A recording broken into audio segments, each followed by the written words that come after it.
guest is in Europe right now. He was born in Ireland, and he has made a lot of films, written quite a few books, very prolific. And we've had a lot of listeners request that we have him on.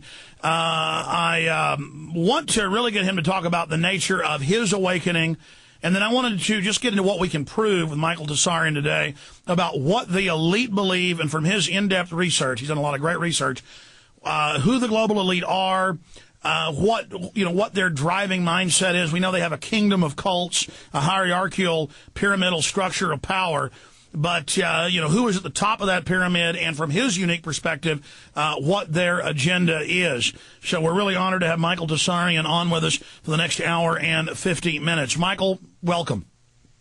Oh, thanks a lot, Alex. It's nice to be on. Thanks for the invitation. You bet. It's great. I'm a big supporter of your work. Followed it from the beginning, and just want to offer you my, total congratulations, not only on your work, but the gutsy way that you've been doing it. And I just want to say to all your listeners out there, if we had more people like you and as gutsy as you to back up what you're talking about with action, we wouldn't be in the mess in America that, we are today. So I give you a lot of kudos for what you've been doing through the years, Alex. Well, Michael, kudos to you. For some of my audience that may not know who you are, tell us a little bit about yourself, your awakening, and then let's, strike a chord in the present with what the global banking structure is doing, your point of view, your perspective on what's happening there, and then let's get into what makes the New World Order tick and what their end game is, Michael. Right, thanks. My research has started pretty much in Ireland, and about 13 years of age, I started to realize, two things. One is that we're being told nothing but a tissue of lies from the official orthodox, fundamentalistic sort of educational system. It just doesn't fit the facts. Growing up in Belfast at that time was very difficult because there was a lot of violence and trouble. But basically, I started to see through that and check out the orange parades that happened in July, and seeing a lot of the symbolism that was being used there. One thing led to another. Through the study of this symbolism that's being used by the Orange Order, I suddenly started to research the history of the Orange Order. Discovered that it's not so much a political, organization as it is a fraternal brotherhood. And then I subsequently later, a few years later, started discovering that this is the same story with the IRA, particularly the provisional IRA, and then we have the official IRA. And then I started to notice, by tracking through all the different symbolism and then going through the research works and the reference works, that basically what we're dealing here is a one-party system. I mean, this is in the early days, so I didn't have the whole globalist picture here. But just from my own researches in the microcosm of Ireland, growing up there, I realized that we're not being told the truth about these organizations and how these are connected to the super Masonic orders, the Freemasonic orders. So basically around 15, 16 years of age, again, pretty much in an Irish context, I broadened my study to look into this whole movement of the secret societies in the world. And this was, a little bit before coming across the works of the great American scholars like the G. Edward Griffins and the Eustace Mullinses and the Jordan Maxwells, and so forth and so on. I hadn't had exposure to these thinkers, even the Ralph Eppersons, all the people who basically connect all the dots. I had to wait till I came to America, in sort of 82, and then later on in the 90s to really sort of have these teachers help put things together. But I noticed that, in America, a few people have the whole European understanding of how the British Royals, how some of the Fabian networks, how the Common Purpose, how some of the groups like the Club of the Isles, and this connects again with high-level Freemasonry, not only Scottish Rite Freemasonry, but like I say, the Orange Order, the orders that are behind the IRA, like the Irish Republican Brotherhood, the Ancient Order of Hibernians, the Green Ribbon Society, the Clan na Gael, all from an Irish context. My studies then continued to show me that these groups that are funded and armed to the teeth, basically what the public know as terrorist organizations operating in Ireland, are far from merely Irish. These groups are connected to the international, underground of the entire Black Hand, meaning the entire terrorist network. And that's used to destabilize and frighten the public into accepting the state dominating them. And it's even come out in mainstream news now that the IRA and the Orange, the Protestants at the highest levels, were really meeting and working together, and that they were all basically British and international intelligence, just completely staged. On a very high level. See, again, when you point your finger in this direction, people, you know, they sort of poo-poo that. They can't see that because they've been so brainwashed. They've been so, you know, brainwashed by the media that they don't check these things out. I'm one of only three. There's three of us that have, you know, studied the occult history of Ireland. This is where my research is then, you know, lo and behold. Well, I just know it's come out all over the mainstream news, and I've had a lot of the former British commandos, SAS, on, who they would finally get to the top of the IRA, and all three of the leaders were all British intelligence.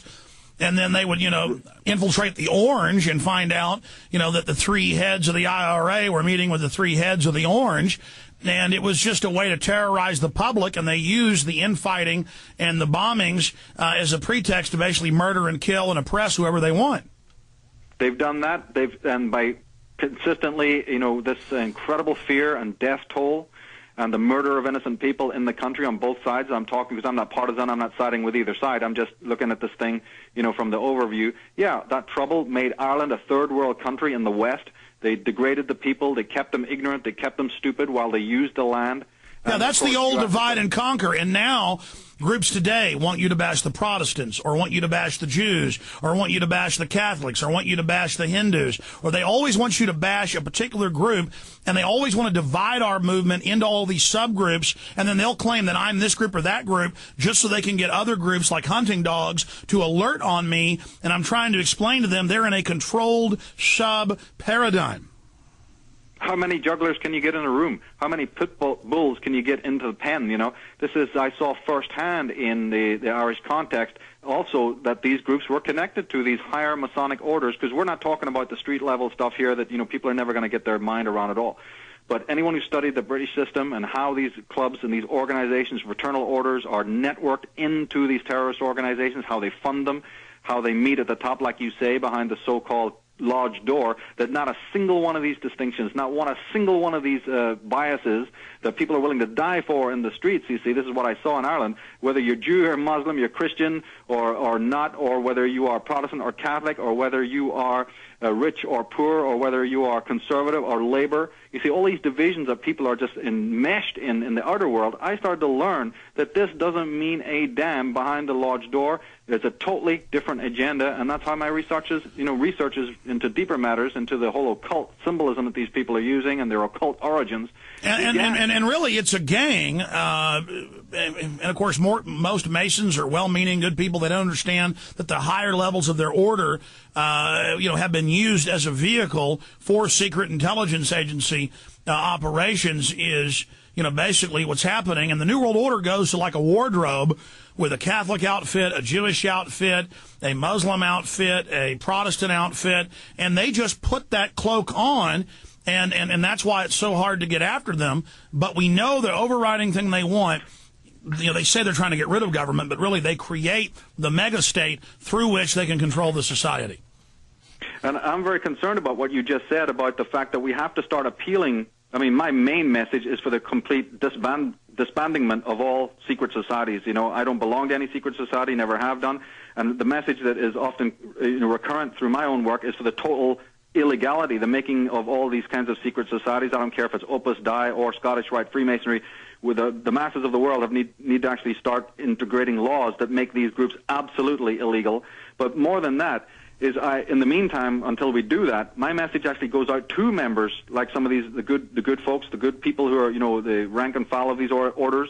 That's why my research has taken me into the subject of Masonry and into the occultism, and I've had a lot of backlash from that, from people who don't have a clue in their heads as to why you want to maybe study this kind of subject matter. Well, how the hell are you going to appeal to people who are well-meaning members of these various secret societies unless you speak in their own language in order to try and explain to them some of the symbolism and the rites and the rituals where it comes from? Not that some of the rites and rituals are wrong, it's just that you're doing a normal critique. In order to relate to these people, you've got to know what they're doing. You got to know what. Well, Michael, I don't want to disagree with you, but anything that has the power to ban something, that is a right of association, it itself could turn into a great tyranny. I mean, I think there should be public exposure. There should be open discussions. If groups are found to be involved in collusion, the classic case of, somebody who's committed a murder, the Mason in distress sign, and they're let off. And that happened with a great uncle I had. I mean, he told us about it. It was the cases in the newspaper. But, his argument was he had to go through a Masonic trial afterwards, to find out if that was, true, or they would have, quote, dealt with him, drowning him, if he would have lied. You tell low-level Masons that they just don't, they're just not aware of the higher-level things that go on. But asking you a question, how do you say ban these things? The engine that could ban these societies would rise up into a mighty tyranny itself. Yeah, there's always that danger, and there's always a danger that by making them illegal, they go underground. It's not a total win solution, but what needs to happen is that the ordinary people have got to find out about the tiger in the long grass and at least arm themselves up with even a modicum. I mean, that's what our programs are doing. That's what our work is doing. And you do have to address